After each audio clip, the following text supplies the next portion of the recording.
Good morning students. आज हम कक्षा 9th की संचन बुक में दिए गए पाठ स्मृति के बारे में जानेंगे। यह श्री राम शर्मा जी द्वारा लिखा गया है। स्मृति मीन याद, कोई ऐसी याद जिसे हम न भूले हों। लेखक इस पाठ में अपने बचपन की एक कहानी के बारे में बता रहा है कि उसने कैसे एक विषैले सांप के पास पड़ी अपनी चिट्ठियों को बड़ी ही हिम्मत से उठाया था और ये बात उसने किसी को भी नहीं बताई थी। वो कह रहा है कि 1908 ईस्वी की बात है, दिसंबर का आखिर था या फिर जनवरी का प्रारंभ। वो कह रहा है कि मुझे अच्छे से याद नहीं है कि जनवरी थी या दिसंबर का अंत था। बहुत ज़्यादा चिल्ला जाड़ा यानी कि बहुत ज़्यादा ठंड थी। 2-4 दिन पहले ही बारिश हुई थी जिस कारण से ठंड और बढ़ गई थी। सायंकाल के यानी शाम के 3:30-4 का समय था। लेखक अपने भाई के साथ झाड़बेरी से बेर तोड़कर खा रहा था। तभी गांव में के पास से एक गांव का ही एक आदमी वहां से गुजर रहा था। तो उसने कहा कि तुम्हारे बड़े भाई साहब तुम्हें बुला रहे हैं, तो और जल्दी से घर चले जाओ। अब लेखक को डर था कि हम झाड़बेरी से बेर तोड़कर खा रहे थे, इसी कारण से बड़ी भाई साहब ने हमें बुलाया है और अब डांट पड़ेगी। हम दोनों भाई मिलकर घर चले गए। जब हमने देखा कि बड़े भाई साहब आंगन में बैठे पत्तर लिख रहे हैं तो उनकी जान में जान आ जाती है कि अब हमारी पिटाई नहीं होगी। बड़े भाई साहब ने कहा कि जल्दी से जाओ और मक्खनपुर के डाक खाने में ये डाक डाल के आओ, ताकि शाम की डाक में ये चिट्ठियाँ निकल जाएं, बहुत ज़रूरी हैं। जाड़े के दिन थे, ठंड बहुत ज़्यादा थी। इतनी ज़्यादा थी कि शरीर के अंदर से हड्डियों तक ठंडक को महसूस किया जा सकता था। अब उन्होंने क्या किया, धोती बांधी और एक एक धोती लेकर उसे अपने कानों से बांध कर अपने सिर पर बांध लिया। और माँ ने उन्हें कुछ चने दे दिए कि वो आते हुए उन्हें भुजा लाएं। उसे भी माँ ने एक धोती में बांध दिया। फिर हम दोनों भाई अपना डंडा लेकर चल दिए। लेखक और उसका छोटा भाई दोनों ही मक्खनपुर की ओर चल दिए। डंडे से उन्हें बहुत प्यार था, क्योंकि वो कह रहे कि अगर मेरे पास राइफल होती तो मुझे इतना प्यार राइफल से नहीं होता जितना वो बबूल के डंडे से था। डंडा डंडे से उसने क्या किया था, बहुत सारे सांपों को भी मारा था। दूसरा, जब भी वो मक्खनपुर पढ़ने जाते थे तो रास्ते में आम के पेड़ होते थे।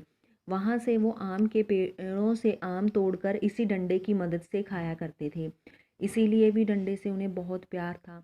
दोनों ने क्या किया, जब वो मक्खनपुर जाने के लिए आगे बढ़े तो लेखक ने अपनी चिट्ठियों को अपनी टोपी में रख लिया, क्योंकि उनके कुर्ते के जेब नहीं लगी हुई थी।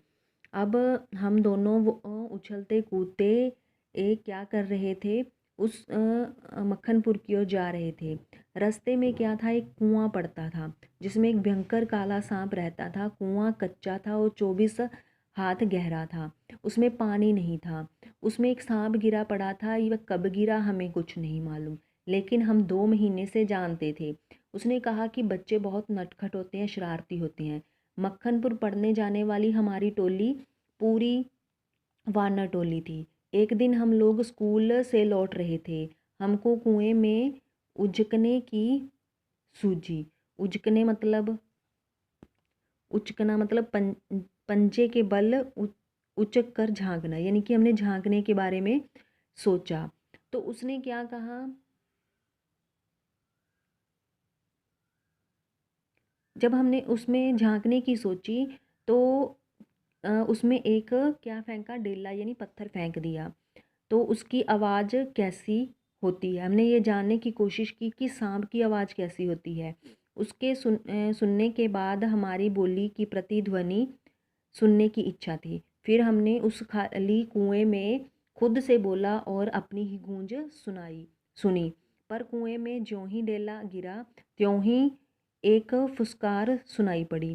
कुएं के किनारे खड़े हम सब बालक पहले तो उस फुसकार से ऐसे चकित हो गए जैसे किलोले करता हुआ मृग समूह अति समीप के कुत्ते के भौंकने पर चकित हो जाता है। उसके उपरांत सभी ने उछल कूद कर एक एक डेला फेंका और कुएं से आने वाली क्रोधपूर्ण फुसकार पर कहकहे लगाए। अब वो बता रहा है कि जब वो स्कूल जाते थे तब क्या करते थे कि उसमें डेला फेंकते थे और उस कुएं से आने वाली जो सांप की आवाज़ थी उसे सुनते थे। गांव में मक्खनपुर जाते और मक्खनपुर से लौटते समय हमारा ये रोज़ का काम हो गया था कि हम उसमें डेला फेंकते और उसकी आवाज़ सुनते। यह रोज़ाना की आदत थी। सांप से फुसकार करवा लेना और उस समय बड़ा काम समझते थे हम लोग। इसीलिए जैसे ही हम दोनों उस कुएं की ओर निकले, कुएं में डेला फेंककर फुसकार सुनने की प्रवृत्ति जागृत हो गई। मैं कुएं की ओर बढ़ा, छोटा भाई मेरे पीछे ऐसे ही लिया जैसे बड़े मृग शावक के पीछे छोटा मृग शावक होता है। मृग शावक मतलब मृग, हिरण का बच्चा। वो कह रहा है कि अब हम वहाँ से गुजर रहे थे तो मेरे मन में जिज्ञासा जागी कि क्यों ना पत्थर कुएं में फेंका जाए। कुएं के किनारे से एक डेला उठाया और उछलकर एक हाथ से टोपी उतारते हुए सांप पर डेला गिरा दिया। मुझ पर तो बिजली सी ही गिर पड़ी। अब क्या था, जब वो मक्खनपुर पढ़ने के लिए जाते थे तब भी डेला फेंकते थे तो वो टोपी को पकड़ लिया करता था, उतार लिया करता था कि टोपी गिर ना जाए। तो आज भी उसने वैसा ही किया, लेकिन उसकी टोपी के नीचे जो चिट्ठियाँ पड़ी हुई थी वो सारी की सारी क्या हो गई, टोपी उतारने से कुएं में जा गिरी। सांप ने फुसकार मारी या नहीं, डेला उसे लगा या नहीं, यह बात अब तक स्मरण नहीं कि मुझे कोई याद नहीं है कि सांप ने फुसकार मारी, मैंने डेला फेंका, उसको लगा या नहीं लगा, क्योंकि टोपी के हाथ में लेते ही तीनों चिट्ठियां चक्कर काटती हुई कुएं में गिर गई। अकस्मात जैसे घास चरते हुए हिरण की आत्मा गोली से हत होने पर निकल जाती है, वैसा तड़पता रह और वह तड़पता रह जाता है, उसी भांति वे चिट्ठियाँ क्या टोपी से निकल गई, वे तो मेरी जान ही निकाल ले गई। उसके गिरते ही मैंने उनको पकड़ने के लिए झपट्टा मारा। ठीक वैसे ही जब घायल शेर शिकारी को पेड़ पर चढ़ते देख उस पर हमला करता है, पर वे तो पहुंच से बाहर हो चुकी थी। उनको पकड़ने की घबराहट में मैं स्वयं झटके के कारण कुएं में गिर गया होता। कुएं की पाट पर बैठे हम दोनों रो रहे थे। छोटे भाई डांडे मारकर यानी ऊंची ऊंची रो रहा था और मैं चुपचाप आंखें बंद कर कर रोए जा रहा था। पतीली में उफान आने से ढक्कन ऊपर उठ जाता है और पानी बाहर टपक जाता है, वैसी स्थिति मेरी थी। फिर मुझे माँ की बहुत याद आई कि माँ की गोद में बैठ जाता और सारी बात बताता और माँ मुझे प्यार करती, छाती से लगाती और कहती कि कोई बात नहीं, चिट्ठियाँ दोबारा लिख ली जाएंगी। तबीयत करती थी कि कुएं में बहुत सी मिट्टी डाल दी जाए और घर जाकर कह दिया जाए कि चिट्ठियाँ डाल आए हैं, पर उस समय मैं झूठ बोलना नहीं जानता था। घर लौटकर सच बोलने पर रुई की तरह धुलाई होगी। मार के ख्याल से शरीर ही नहीं मन भी कांप जाता था। सच बोलकर पिटने के भय और झूठ बोलकर चिट्ठियों के न पहुंचने की जिम्मेदारी के बोझ के नीचे लेखक दबा जा रहा था। इसी सोच विचार में 15 मिनट होने को हो गए थे। देर हो रही थी। उधर दिन का बुढ़ापा यानी कि दिन ढलता जा रहा था। कहीं भाग जाने की तबीयत करती, पर पिटने का भय और जिम्मेदारी की दुधारी तलवार कलेजे पर फिर रही थी। अब वो क्या था, उसे झूठ बोलना भी नहीं आता था, दूसरा वो झूठ बोलना भी नहीं चाहता था। दृढ़ संकल्प से दुविधा की बेड़ियां कट जाती हैं। मेरी दुविधा भी दूर हो गई। अब क्या था, उसने निर्णय ले लिया था कि इस दुविधा से निकला जाए और कुएं में घुसकर चिट्ठियों को निकाल लिया जाए। इतना भयंकर निर्णय पर जो मरने को तैयार हो, उसे क्या मूर्खता अथवा बुद्धिमत्ता से किसी काम को करने के लिए कोई मौत का मार्ग भी स्वीकार कर ले, और वह भी जानबूझकर, फिर वह अकेला संसार भिड़ने के लिए तैयार हो जाता है। फिर क्या वो निश्चय कर लेता है कि मैं कुएं के अंदर जाऊंगा, उस विषधारी सांप को मार दूंगा और चिट्ठियां उठाकर ले आऊंगा। छोटा भाई रोता है। उसके रोने का तात्पर्य था कि मेरी मौत मुझे नीचे बुला रही है।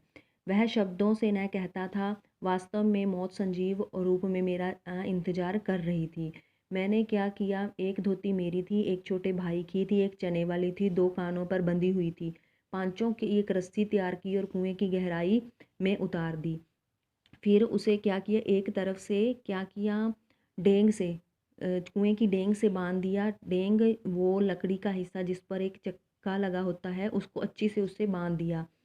उसे कुएं में डाल दिया और दूसरे सिरे को मैंने क्या किया, उस डेंग से बांध दिया। फिर एक गांठ लगाकर छोटे भाई को दे दिया। छोटा भाई केवल 8 साल का था, इसलिए धोती को डेंग से कस कर बांध दिया और फिर मैं नीचे जाने लगा कुएं में। छोटा भाई रोने लगा। मैंने उसे आश्वासन दिया कि कुएं के नीचे जाऊंगा, सांप को मार दूंगा और चिट्ठियां उठाकर ले आऊंगा। इसीलिए कुएं में घुसते समय मुझे तनिक भी डर नहीं लगा। उसको मरने उसको मारना यानी सांप को मारना बाएं हाथ का खेल समझता था वो। कुएं के धरातल में जब वो 4-5 गज रहा होऊंगा तब ध्यान से नीचे को देखा, अकल चकरा गई। सांप फन फैलाए हुए धरातल पर बैठा था। अब क्या था, वो क्या था, और पूंछ के समीप का भाग पृथ्वी पर था, यानी कि वो क्या था, अपना फन ऊपर उठाए हुए था और बाकी उसका हिस्सा जमीन पर था। आधा अगर भाग ऊपर उठा हुआ मेरी प्रतीक्षा कर रहा था। नीचे डंडा बंधा था। मेरे उतरने की गति से जो इधर उधर हिलता था उसी के कारण शायद मुझे उतरते देख सांप घातक चोट के आसन में बैठ गया था। सांप को पता चल गया था कि मैं नीचे उतर रहा हूँ। फिर वो फन फैलाकर खड़ा होता और फुकार मारकर चोट करता। ठीक उसी प्रकार सांप तैयार था। उसका प्रतिद्वंदी यानी कि लेखक कुछ हाथ ऊपर धोती पकड़े लटक रहा था। धोती डेंग से बंधी होने के कारण बिल्कुल कुएं के बीचों बीच थी। मुझे कुएं के धरातल की परिधि के बीचों बीच ही उतरना था। इसके माने थे कि सांप से 1.5-2 फुट गज नहीं की दूरी पर पैर रखना और उतनी दूरी पर सांप पैर रखते ही चोट करता। स्मरण रहे, कच्चे कुएं का व्यास बहुत कम होता है, नीचे तो वह 1.5 गज से भी अधिक होता ही नहीं। ऐसी दशा में कुएं में मैं सांप से अधिक 4 फुट की दूरी पर रह सकता था, वह भी इस दशा में जब सांप मुझसे दूर रहने का प्रयत्न करता। अब क्या है, कुएं के बीच में वो था, बिल्कुल बीच में लटक रहा था। ऊपर से लटक कर तो सांप नहीं मारा जा सकता था, उतरना तो था ही।